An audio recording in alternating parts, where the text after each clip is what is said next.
네, 오늘 함께 보실 말씀은 베드로전서 3장 8절부터 12절까지 말씀 보겠습니다.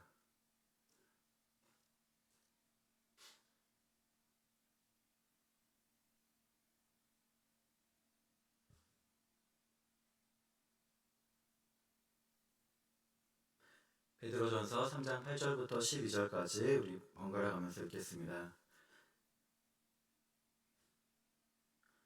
마지막으로 말하노니 너희가 다 마음을 같이하여 동정하며 형제를 사랑하며 불쌍히 여기며 겸손하며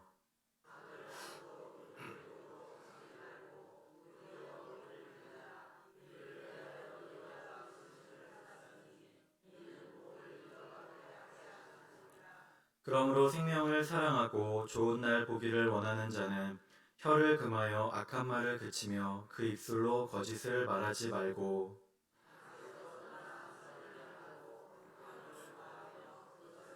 함께 읽겠습니다.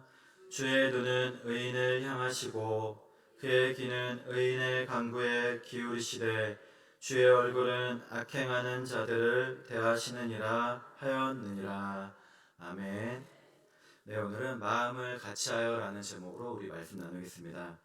베드로전서는 로마에 의해서 기독교 박해가 시작될 때 기록된 편지입니다. 믿음을 지키는 성도들에게 구원의 소망을 가지고 인내하며 우리 이 땅에서 그리스도인으로서 구별되이 살아갈 수 있도록 격려하기 위해서 기록되었습니다.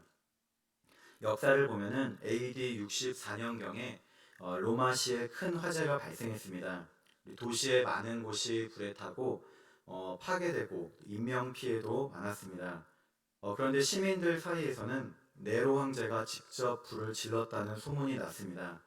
그러자 네로는 이 소문에서 벗어나기 위해서 기독교인들을 비난하고 이 방화범으로 몰면서 그들을 희생양으로 만든 것입니다.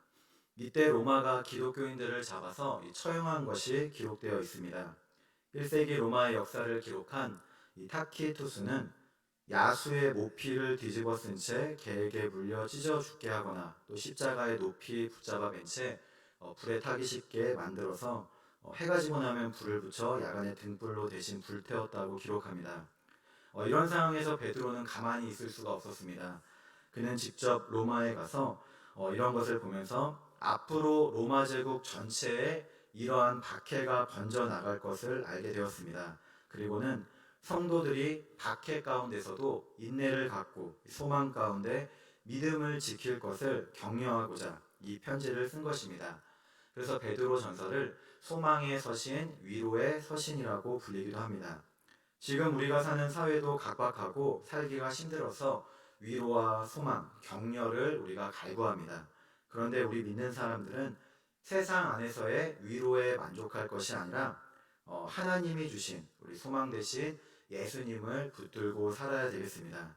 베드로전서는 바로 이러한 믿음을 지키기는 가운데 박해를 받고 또 고난을 당하는 성도들을 향해서 격려하기 위해서 참된 살아있는 소망 가운데 인내할 것을 말씀하는 것입니다. 특별히 오늘 말씀은 이전까지 성도가 요전까지는 이제 사회적인 의무로서 행해야 될 것을 언급하면서 내리는 이제 결론적인 권면의 말씀으로 우리에게 줍니다. 그래서 앞서는 베드로전서 2장부터 보면은 어떤 한 국가의 시민으로서 어떻게 살아야 되는지, 또 종으로서, 또 우리 아내로서, 남편으로서 각각 취해야 될 것이 무엇인지 태도에 관해서 언급하다가 이제는 마지막으로 공동체 전체에게 주는 이 권면을 합니다. 그래서 8절에 보니까 마지막으로 말하노니 하면서 말씀을 이어갑니다. 5가지의 말씀을 말하는데 8절에 보니까 마음을 같이하여서 이제 동정하며 형제를 사랑하며 불쌍히 여기며 겸손하며, 그리고 9절에 보니까 악이나 욕을 받을 때 악과 욕으로 받지 말고 복을 빌라고 권면합니다. 예수님께서는 가장 큰 계명을 우리에게 말씀해 주실 때 마음을 다하고 목숨을 다하고 뜻을 다하여 주 너의 하나님을 사랑하라 말씀하셨습니다. 그런데 둘째도 그와 같으니 내 이웃을 내 자신같이 사랑하라 말씀하신 것입니다. 그래서 우리가 잘 아는 하나님 사랑, 이웃 사랑인 것입니다. 우리는 하나님의 앞에 나와서 이렇게 예배드리고 또 기도드리며 말씀 듣고 찬양으로 나아가면서 하나님과 바른 관계를 가져야 됩니다. 그런데 이와 함께 나와 다른 사람, 이웃과의 관계에 있어서도 하나님의 사랑을 전하고 또 섬기기를 힘써야 됩니다. 그래서 우리 가까운 가족들, 또 우리 옆집, 윗집 사람들, 동네 사람들, 또 교회 안에서도 믿음의 한 형제자매, 교우 식구들, 목장 식구들, 또 신도의 재직 부서 등등등 서로 사랑하며 우리가 믿음을 키워야 되겠습니다. 9절에 보니까 중간쯤에 이를 위해 너희가 부르심을 받았으니 말씀합니다. 성도로 부르심을 받은 자, 우리 하나님의 자녀가 된 사람들은 하나님을 사랑하고 경외할 뿐 아니라 다른 이들을 사랑하고 우리가 섬길 줄 아는 사람이 되어야 되는 것입니다. 그래서 오늘 말씀과 같이 마음을 같이하여 동정하고 사랑하고 불쌍히 여길 때 겸손하고 악을 악으로 갚지 않고 또 욕을 당해도 욕으로 갚지 않고 복을 빌 때 온전히 그 명령에 우리가 순종하는 것입니다. 베드로는 이제 자신의 죽음이 임박했음을 알았습니다. 또 앞으로 이 편지를 받는 사람들도 이제 곧 로마시 또 로마 전역에 고난과 핍박을 받을 것을 알았습니다. 그런데 그러한 때라도 이웃사람, 이 주님 안에서 서로 사랑하고 격려하면서 소망을 가질 것을 말씀하는 것입니다. 우리는 언제나 이러한 말씀을 잘 깨달아 알아서 행하기를 우리가 힘써야 되겠습니다. 월간 좋은 생각에서 공모하는 제19회 생활 문예 대상 이 수상작이 발표되었습니다. 이번 좋은 생각 5월호에 실린 단편 글인데 생활 수필입니다. 그래서 평범한 우리들의 모습을 담은 글입니다. 제목은 청소부 엄마입니다. 청소부 엄마는 영화관에서 청소부로 일하시는 아주머니와 아르바이트 학생 간의 평범한 이야기입니다. 두 사람의 공통점은 이 혈연 관계에서, 이 가족 관계에서 당한 배신, 상처가 있다는 것입니다. 청소부 아주머니는 남편과 사별한 다음에 이 청소부로 일을 해서 이 성혼까지 시킨 두 아들에게 배신을 당했습니다. 아르바이트하는 학생은 이혼한 엄마에게 배신을 당했습니다. 서울 관악구에 사는 이 장주영 분의 글, 이 글에서는 이제 학생으로 나오는데 내용이 이렇습니다. 이들의 첫 만남은 영화관에서 시작되었습니다. 아르바이트하는 학생은 부모님이 이혼한 다음에 생활비를 벌기 위해서 이곳저곳 닥치는 대로 일을 했습니다. 그 중에 하나가 영화관이었습니다. 관객들이 영화를 다 보고 난 다음에 이제는 밖으로 나가면 팝콘과 음료수 컵을 한가득 안고 나가는데 청소부 아주머니들은 이제 자기 몸만한 이 큰 쓰레기통에 분리수거를 합니다. 하루는 학생이 혼자 청소를 하는데 온통 쓰레기 청지였습니다. 그런데 다음 영화 상영이 얼마 남지 않았는데도 쓰레기를 치우느라 고생하자 청소부 아주머니가 상영관 안으로 이 고개를 내밀어 보신 것입니다. 그리고는 아이고 혼자 하느라 힘들었겠구먼 그러면서 어느 순간 와서 도와주기 시작하는 것입니다.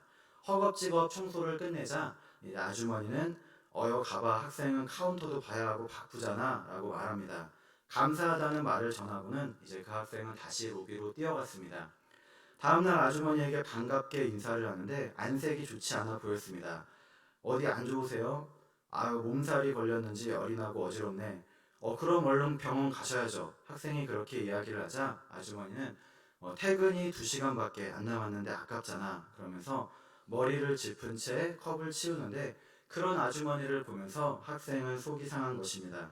그래서 유니폼도 갈아입지 않고 곧장 밖으로 나가 약국으로 뛰어가 어디가 아픈지 모르기 때문에 종류별로 약을 사들고 와서 아주머니를 찾아갔습니다. 아주머니 이 약 드시고 퇴근하시면 꼭 병원 가보세요. 아주머니는 그런 학생을 보고 깜짝 놀라워하고는 얼굴을 일그러뜨리면서 고마워서 어떻게 그러고는 자리에 주저앉아 엉엉 울기 시작했다고 합니다. 그 마음을 어렴풋이 알 것 같아서 한껏 작아진 아주머니의 등을 토닥토닥 들였는데 이야기를 나누고 보니까 아주머니는 남편과 일찍 사별하고 그러면서 혼자 일하며 번 돈으로 두 아들을 장가 보냈다고 합니다. 그런데 아들들은 어느샌가 도통 찾아오질 않고 이렇게 아픈 날 알아주는 이가 하나 없이 서러웠는데 약을 들고 온 학생의 모습에 눈물이 터졌다는 것입니다. 그 뒤로 이 둘은 서로를 엄마와 딸이라고 불렀습니다. 학생이 있는 돈 다 빼앗아가 인연을 끊은 친엄마 이야기를 하자 아주머니는 자신이 엄마가 되어주겠다며 약속했습니다. 또 돈을 뺏기고 갈 곳이 없어 길바닥에 나앉아 종일 굶는 이야기를 할 때는 같이 눈물을 흘리며 화도 내줬습니다. 청소부 엄마에게 내가 좋은 딸이 되어야 되겠다고, 엄마가 아플 때 외롭지 않게 약 한 봉지 사다 주는 딸이 되겠다고, 이제 내가 아주머니의 모든 서름을 청소할 테니 편히 쉬라 말해줄 수 있는 딸이 되겠다고 하면서 이 글을 마칩니다. 서로 생판 모르는 남이지만 일을 하면서 서로에게 이러한 작은 관심, 섬김, 이런 도움의 손길을 통해서 사랑을 전한 이야기인데, 심사를 한 심사평을 보니 이렇습니다. 아무리 세상이 혼탁해도 아직도 더 나은 삶과 더 좋은 이 세상을 만들기 위해서 노력하는 분들이 많다고 언급합니다. 우리 역시도 이 땅을 살아가면서 우리가 각박한 세상이라 할지라도 우리가 행할 수 있는 작은 온정, 이 사랑의 손길을 전하며 살아야 되겠습니다. 오늘 말씀 8절에 보면은 너희가 다 마음을 같이하여 동정하며 말씀합니다. 여기서 말씀은 이제 교회 안에 형제 자매들, 성도들에게 하는 권면인데, 예전 개혁 성경으로 보면 이 동정하다, 이거는 우리가 예전에 체휼하다라고 보았던 말씀입니다. 이 말씀은 이제 함께를 뜻하는 헬라어 신과 고통을 받다라는 이 파스코의 합성어라고 합니다. 그래서 심파데이스인데 이것은 동정심을 갖다라는 뜻입니다. 그래서 다른 사람의 감정에 참여해서 고난받는 사람, 힘든 사람을 적극적으로 동정하는 것을 뜻합니다. 우리가 잘 알듯이 히브리서 4장 15절에도 우리에게 있는 대제사장은 우리의 연약함을 동정하지 못하실 이가 아니오 말씀합니다. 그래서 모든 일에 우리와 똑같이 시험을 받으시니로되 죄는 없으시니라. 예수님도 우리처럼 고난받으시고 사람의 몸을 입고 오셔서 그렇게 사셨는데, 그렇기 때문에 예수님은 우리의 아픔을 아시고 이해하시고 도우실 수 있는 분이시라는 것입니다. 믿는 성도들 역시도 우리가 다른 이들, 세상의 연약한 이들은 물론이거니와 특별히 교회 내에서도 우리는 서로 간의 생각과 감정을 같이 하며 우리가 함께 해야 되겠습니다. 그래서 다른 이들의 기쁜 일에도 우리가 함께 기뻐해 줄 줄 알고, 또 고난에도 기꺼이 동참할 수 있어야 되는 것입니다. 로마서 12장 15절에 보니까 즐거워하는 자들과 함께 즐거워하고 우는 자들과 함께 울라 말씀합니다. 우리 목장 모임을 할 때도 마찬가지입니다. 우리는 모임 가운데, 예배를 드리는 가운데 서로 자신의 이야기를 나누고 소통하며 동정하며 하나가 되어야 되겠습니다. 지난 3월에 대한민국 목회 컨퍼런스 건강한 교회와 소그룹 세미나에서 강연한 이 스몰 그룹 앤 리더십 아카데미 원장인 로이스 조 원장, 여자 집사님입니다. 이분의 강의 내용을 보니까 이런 이야기가 있습니다. 저희도 이제 수요 예배가 이 자체로 수요 예배도 되는데, 저희가 또 목장 모임으로 가는 역할도 하기 때문에 소개해 드립니다. 주된 내용은 소그룹의 꽃은 교제, 예배, 성경 공부 등 다양할 수 있는데 특별히 나눔의 중요성을 강조한 것입니다. 그래서 우리는 우리의 입술을 통해 사람들과 나누고 소통하면서 은혜를 더욱 더해지고 도전받을 수 있다는 것입니다. 이 말이란 것이 우리의 내면 깊숙한 곳에서부터 흘러나오는 것인데, 소통이란 단지 우리가 귀를 열어서 소리를 듣고 입을 열어서 말하는 것이 아니라 말을 통해 상대방의 마음을 여는 것이고, 또 마음을 연다는 것은 그 사람 자체를 얻고 그 사람의 영혼까지도 얻을 수 있는 것이기 때문에 소통이 중요하다고 전합니다. 우리도 목장 모임을 하지만 목장 내에서 우리가 서로 친해지는 것은 오랜 시간 함께 한다고 저절로 생기는 것이 아닙니다. 서로 모임 내에서 말씀을 가지고 말씀과 관련된 나눔을 할 때, 그리고 나의 연약함을 나누고 그것을 서로 수용할 때 친밀감이 생기고 서로 도전받고 배울 수 있는 것입니다. 그러면서 직접 소그룹 리더들을 가르친 이 일화를 소개해 주는데, 집사님께서 한국의 어느 교회 리더들과 함께 소그룹을 8주간 진행하며 훈련한 적이 있었다고 합니다.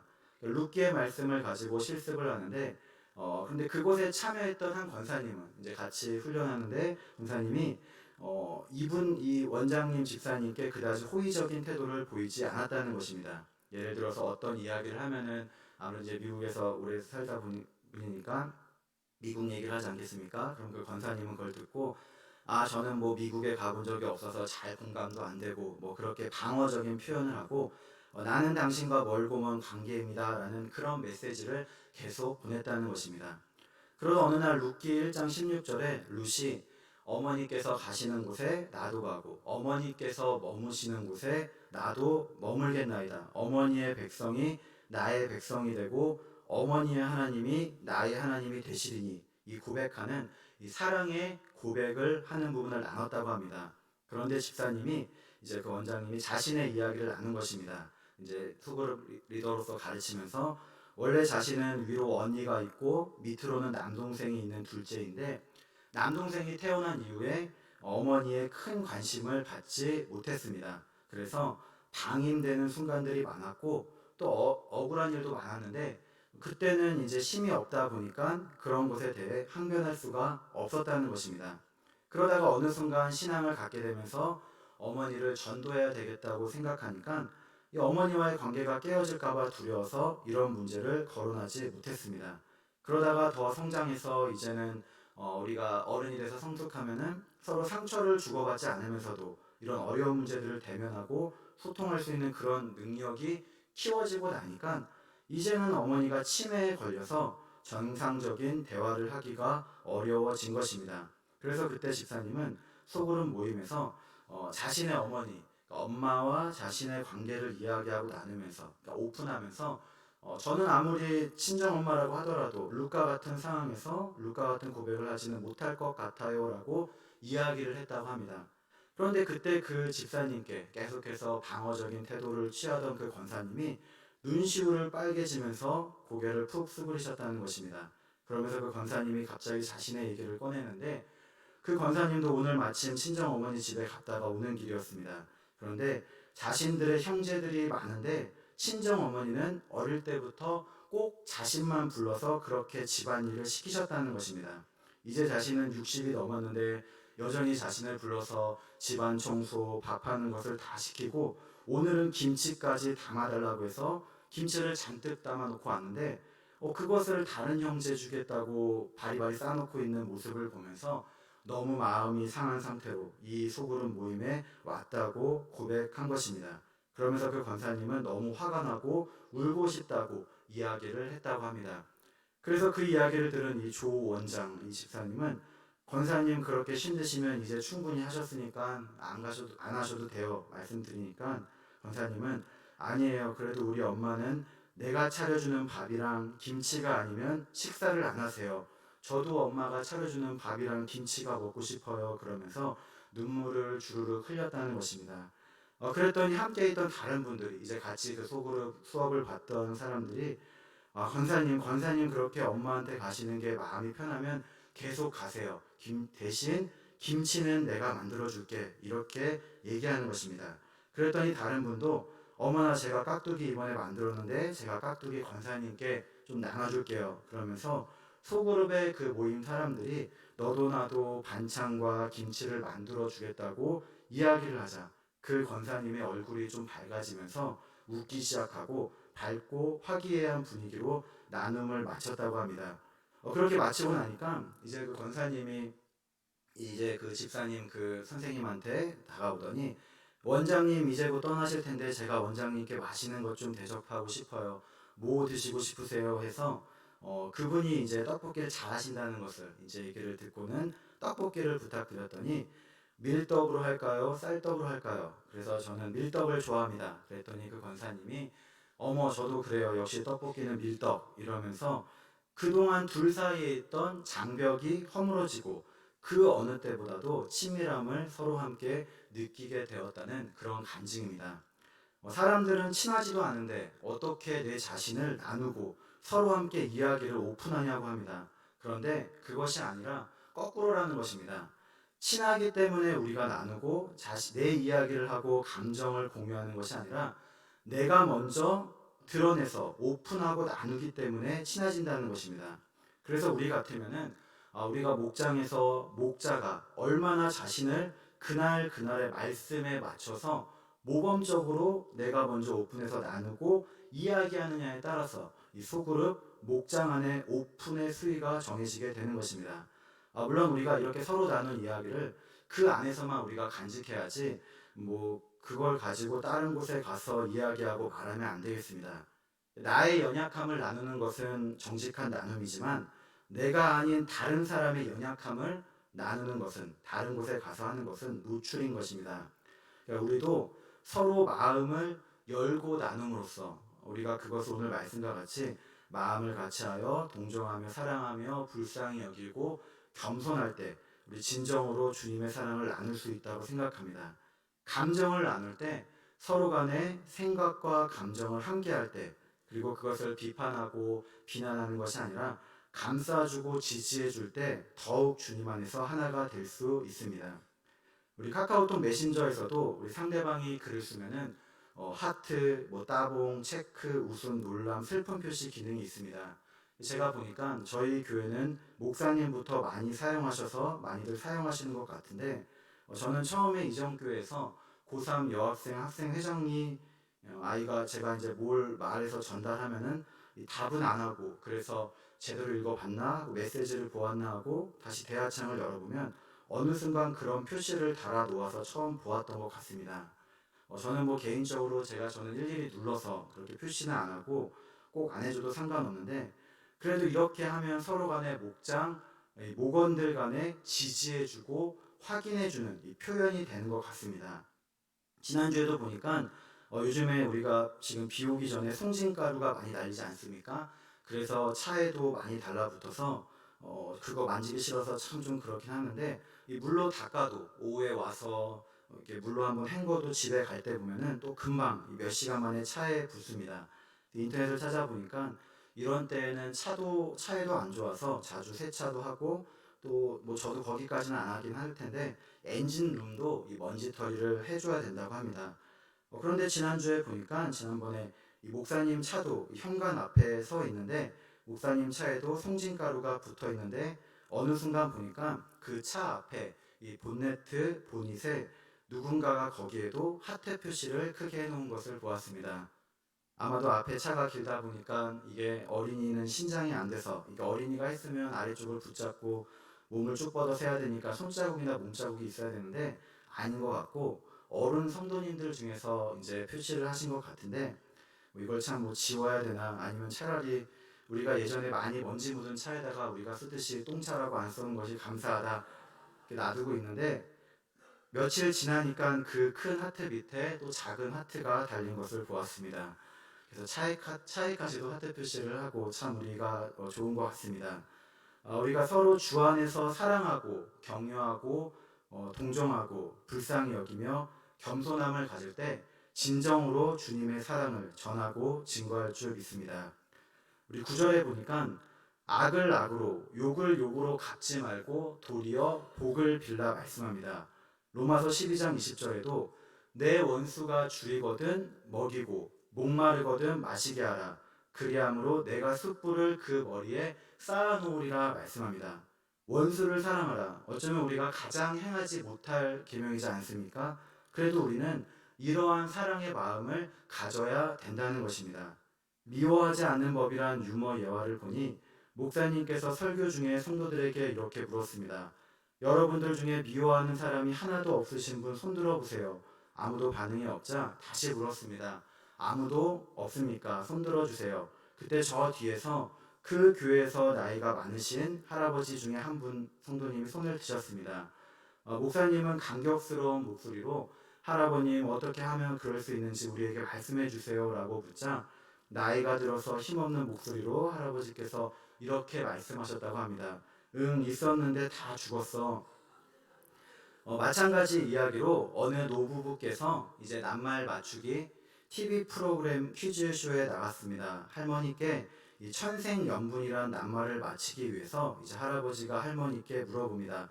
우리 같은 사회를 뭐라고 하지? 하고 할머니에게 묻자, 그러자 할머니가 대뜸 왼수라고 대답하자 할아버지가 고개를 아니라고 살랑살랑 저으면서 손가락을 4개 펴서 아니 네 글자라고 힌트를 줍니다. 그러자 할머니는 거침없이 평생 왼수라고 자신 있게 말했다는 이야기입니다.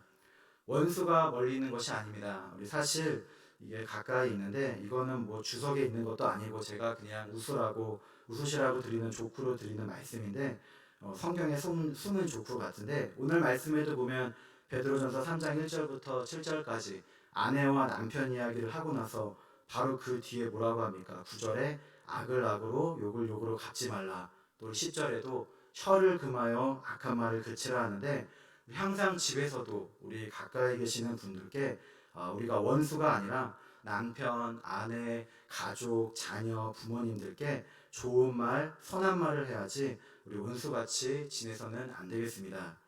야고보서 3장 2절에 보니까 우리가 다 실수가 많으니 만일 말에 실수가 없는 자라면 곧 온전한 사람이라 능히 온몸도 굴레 씌우느니라 말씀합니다. 특히 우리의 입술에서 우리가 하나님을 찬양드리는 찬송, 영광, 우리 하나님께 드리는 선한 말이 나와야 되는데 악한 말, 거짓된 것, 저주가 나와서는 안 된다는 것입니다. 야고보서 3장 10절 11절에 한 입에서 찬송과 저주가 나오는도다. 내 형제들아 이것이 마땅하지 아니하니라 샘이 어찌 한 구멍으로 단물과 쓴물을 내겠느냐. 우리의 입에서는 찬송과 하나님께 영광된 말이 나오기를 힘써야 되는 것입니다. 우리 이것은 교회 안이나 밖이나 우리 물론 다 마찬가지고 특별히 우리 목장 모임에서도 마찬가지입니다. 우리 목장 안에서도 서로 격려하고 사랑하고 인정하고 칭찬해야지 됩니다. 오늘 말씀 11절에서도 악에서 떠나 선을 행하고 화평을 구하며 그것을 따르라. 화평을 이루는 것을 말씀합니다. 어떤 때는 이런 생각이 듭니다. 우리가 하는 모든 말에 하나님께 우리가 형벌을 받는다면 얼마나 큰 형벌을 받을까 생각합니다. 우리가 무심코 내뱉은 말, 또 오늘 말씀과 같이 악을 악으로 갚는 말, 욕한 말, 악한 말, 거짓된 말, 야고보서 말씀과 같이 저주의 말, 다른 사람들에게 상처를 주는 말, 아마 이러한 말에 따른 심판이 다 있다면은 아마도 우리는 어느 누구도 하나님 앞에서 그 죄에 대한 큰 형벌을 면하기 어려울 것입니다. 우리는 언제나 이러한 것에서 돌이켜야 되겠습니다. 시편 19편 14절의 말씀과 같이 나의 반석이시오 나의 구속자이신 여호와여 내 입의 말과 마음의 묵상이 주님 앞에 연락되기를 원하나이다. 악한 마음, 악한 말이 하나님께 자꾸 올라가서 죄가 쌓이는 것이 아니라 우리의 입의 말과 마음의 묵상이 좋은 것이 올라가서 하나님께 연락되는 우리 그런 성도님들 되시기를 주님의 이름으로 축복합니다. 말씀을 마치겠습니다. 우리가 이렇게 마음을 같이하고 동정하고 형제사랑 불쌍히 여기고 겸손하고 원수 사랑하고 혀를 금해서 악을 그치는 이유가 있습니다. 그것은 바로 오늘 9절의 말씀과 같이 이를 위하여 너희가 부르심을 받았으니 이는 복을 이어받게 하려 하심이라 말씀합니다. 우리는 내가 먼저 하나님으로부터 축복을 받았습니다. 구원받았습니다. 그렇기 때문에 하나님을 사랑하고 이웃을 사랑하고 다른 사람을 사랑하고 원수까지도 사랑하고 복을 빌어야 되는 것입니다. 우리 언제나 선으로 악을 이기며 하나님의 자녀로서 하나님 입술로 죄짓지 않게 해달라고 우리 늘 기도하면서 오늘 12절 말씀과 같이 주의 눈은 의인을 향하시고 그의 귀는 의인의 간구에 기울이시되 언제나 주님의 사랑과 은혜 안에 거하는 복된 성도 여러분 되시기를 주님의 이름으로 축복합니다. 기도드리겠습니다. 하나님 감사합니다. 언제나 주님의 말씀 안에 거하며 마음을 같이하여 동정하며 사랑하며 불쌍히 여기며 겸손하며 악을 악으로 욕을 욕으로 갚지 않은 저희 모두가 되게 해주시옵소서. 감사드리며 예수님의 이름으로 기도드립니다. 아멘.